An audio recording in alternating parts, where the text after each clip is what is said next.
Olá, tudo bem com vocês? Espero que vocês estejam bem. Eu convido a todos neste momento a fazermos uma reflexão, neste momento, no Salmo 42. O Salmo 42, assim nos diz o salmista: Como suspira a corça pelas correntes das águas, assim por ti, ó Deus, suspira a minha alma. A minha alma tem sede de Deus, do Deus vivo. Quando irei e me verei perante a face de Deus? As minhas lágrimas têm sido o meu alimento, de dia e de noite. Enquanto me dizem continuamente: o teu Deus, onde está? Lembro-me destas coisas, e dentro de mim me derrama a alma, de como passava eu com a multidão de povo e os guiava em procissão à casa do Senhor, entre gritos de alegria e de louvor, multidão em festa. Por que está abatida, ó minha alma? Por que te perturbas dentro de mim? Espera em Deus, pois ainda o louvarei a Ele, meu auxílio e Deus meu.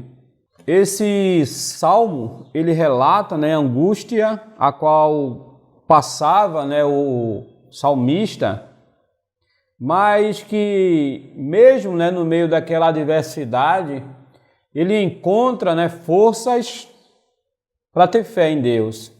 O salmista, ele diz que a sua alma está abatida, que a sua alma está cansada.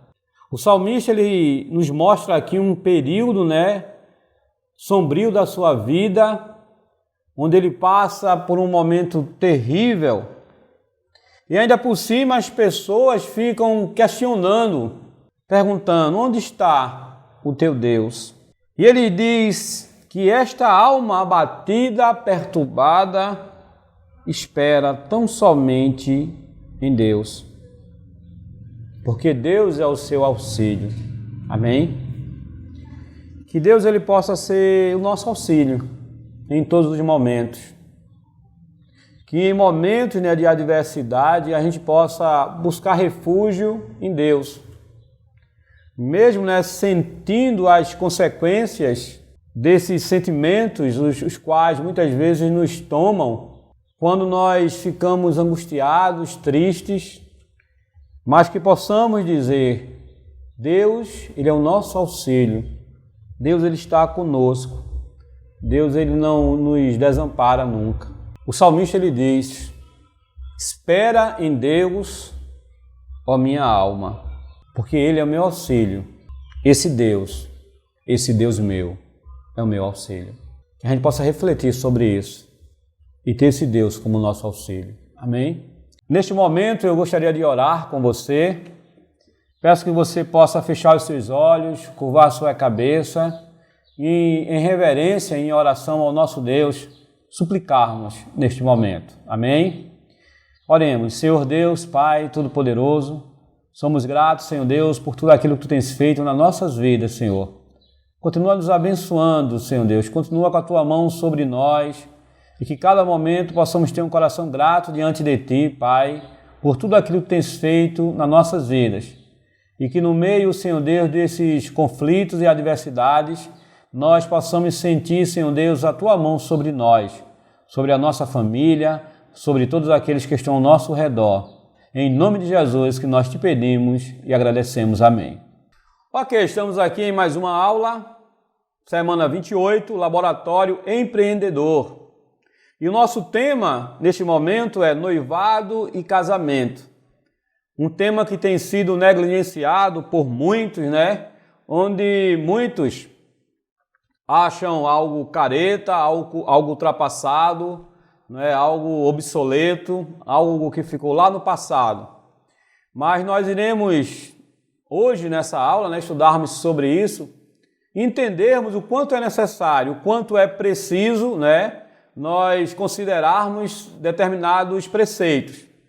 E esses preceitos são preceitos bíblicos, os quais nós iremos entender o valor do noivado e do casamento, ok? O objetivo de aprendizagem neste momento é identificar e expressar os princípios bíblicos do casamento, compreender o que é noivado e como se preparar para o casamento. E negligenciar isso é um perigo, né? É um perigo muito grande. Porque, em primeiro lugar, o casamento ele foi criado por Deus. Trata-se de uma instituição sagrada entre um homem e uma mulher e que deve ser tratada, né, com respeito e reverência acima de tudo. O casamento é um dos mais importantes passos para você. Um dos mais importantes passos que você vai dar em sua vida. Então é muito bom prestarmos muita atenção nesse passo qual nós iremos dar, né?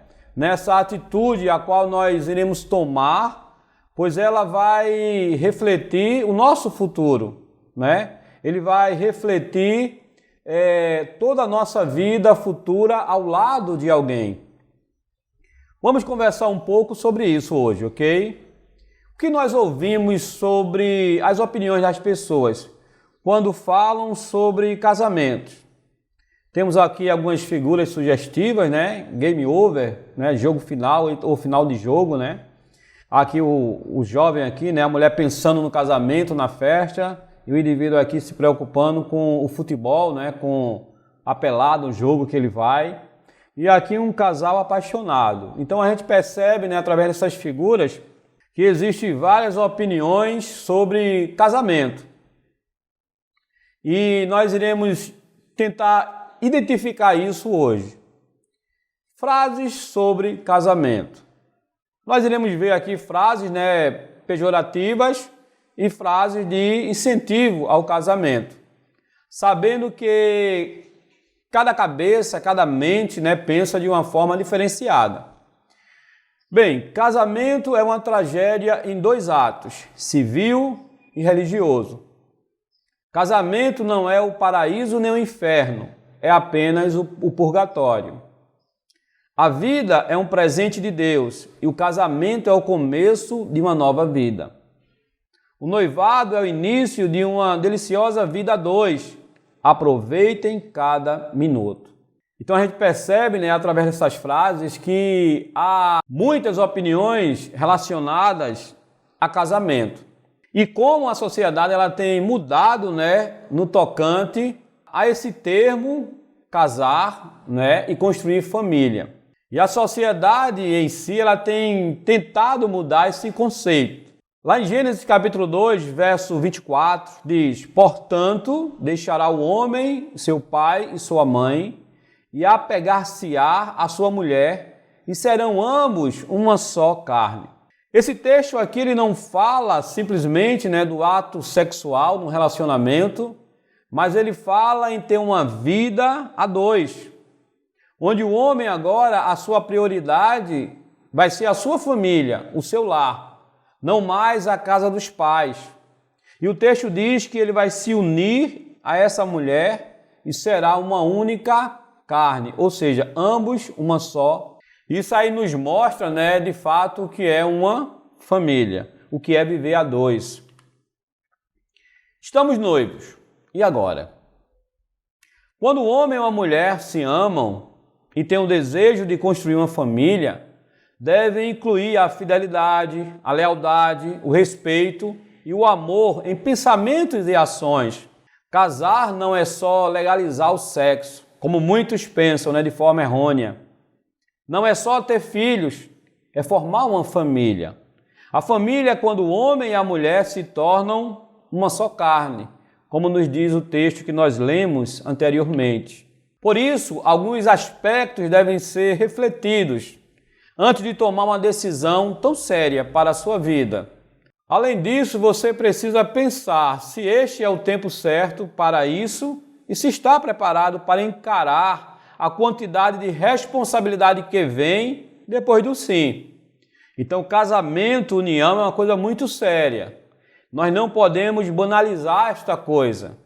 O noivado, ele é um compromisso que se intensifica a partir da maturidade do relacionamento no namoro. Embora o casal que esteja noivo ainda seja considerado solteiro, já precisa, né, começar a pensar na vida a dois, no futuro. Progressivamente, cada decisão e cada atitude afetarão o futuro do casal. Não cabe mais tomar decisões pensando somente em si próprio.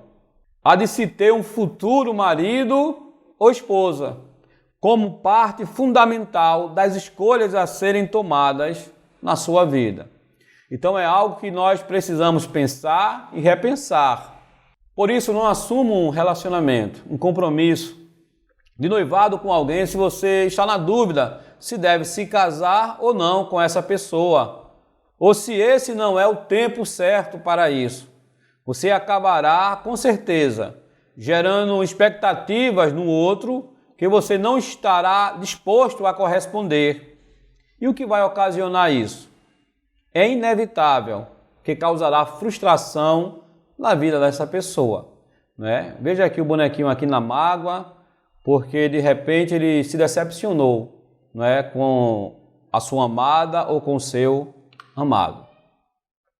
Bem, o noivado ele é um período de planejamento na vida do casal. E algumas perguntas elas precisam ser respondidas. Como, por exemplo, onde morar? Como mobiliar a casa? Como será provido o sustento?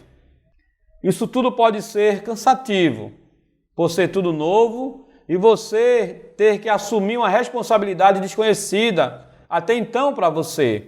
Por isso, não se desgaste com aquilo que você não tem certeza. Então, se você não tem certeza de que você realmente quer ter esse relacionamento, que você realmente quer esse noivado, que você realmente quer casar, então não se desgaste com isso. Espere o tempo, ore a Deus e peça direção para o seu relacionamento. E com certeza você terá essa resposta. O sustento. A preparação para o casamento é muito importante. A Bíblia nos diz o seguinte: termine primeiro o seu trabalho a céu aberto, deixe pronta a sua lavoura e depois constitua a família. Provérbios 24, 27. O texto diz que nós precisamos nos preparar antes do casamento. Precisamos do nosso sustento. O texto diz que termine primeiro o seu trabalho a céu aberto e deixe pronto a sua lavoura. Ou seja, o seu sustento vem dela, para depois você constituir família. Então o sustento é muito importante. A partir do momento, né, que o homem ele se casa com a mulher, eles se tornam responsáveis uns pelos outros. Não devem mais ficar dependendo do sustento dos pais. Também não é aconselhável ficar morando na casa de parentes. Os recém-casados precisam do seu espaço para desenvolver a sua intimidade nesta nova fase, além de crescerem mutuamente no relacionamento sem interferências externas. Então não é prudente casar e estar desempregado ou morar na casa de parentes. Pureza sexual. Lá em 1 Tessalonicenses, capítulo 4, verso 7, diz: porque Deus não nos chamou para a impureza, mas para a santidade. O noivado é o período para desenvolver um relacionamento mais profundo, mas isso não inclui intimidade sexual. Esse relacionamento mais profundo indica um maior compromisso mútuo entre ambos. Nesse período não deve mais haver receios para falar sobre finanças. Por exemplo, se vocês não aprenderem a lidar com o dinheiro no noivado, não resolverão isso no casamento, o que causará vários problemas. Então, o relacionamento, o noivado, precisa ser resolvido muitas coisas em relação ao convívio dos dois, do casal. Prática do perdão. Sede bondosos e compassivos uns com os outros, perdoando-vos mutuamente como Deus vos perdoou em Cristo. Efésios 4, 32. Conflitos e divergências de ideias sempre existirão, né? Isso é normal em um relacionamento. Por isso, aprendam a lidar com essas diferenças. Desde o noivado, busquem resolver seus conflitos com sabedoria. Não deixem para depois, na tentativa de que as coisas se resolvam sozinhas. Não deixe para amanhã. Tente resolver naquele momento. Você poderá causar um problema ainda maior. Invistam numa boa comunicação. Então, relacionamento é isso. Comunicação e uma boa comunicação. Buscar a Deus. E eu creio que esse é o fundamento principal do relacionamento. Buscar a Deus. Vocês me procurarão e me acharão quando me procurarem de todo o coração. Jeremias 29, 13. É fundamental buscar a Deus no relacionamento, desde o namoro até quando já está casado. O amor do casal deve ser uma extensão do amor de Deus. Busque a Deus para que o ajude a se manter puro, para que Ele o ajude a administrar os conflitos com sabedoria, acima de tudo, para que Ele cuide do seu presente e do seu futuro. Não caia no erro de achar que casamento é preparar uma festa. Casamento é o que acontece depois da celebração. Na vida a dois. Desenvolver um relacionamento sólido, cuja atitude de respeito é real. O amor, o companheirismo é fundamental para o sucesso do casamento.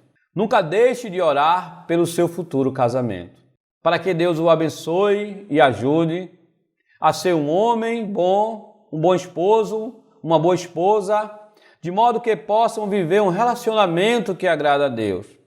Não existe casamento perfeito. Sempre passaremos por situações difíceis ou momentos de desentendimentos e ajustes, mas com coragem e força de ambos poderão ser superados com Cristo Jesus. É muito bonito quando duas pessoas se amam ao ponto de decidirem passar o resto da vida juntas. Um casamento é o maior símbolo de amor e união que pode existir em um relacionamento. E escolher estar ao lado de alguém para a vida toda é estar disposto a enfrentar tudo por aquela pessoa. Então, que você possa aprender um pouco mais com esta aula, né?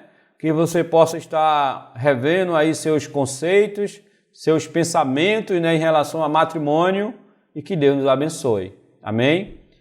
Assim que você assistir, não esqueça de sinalizar, ok? Estou no aguardo.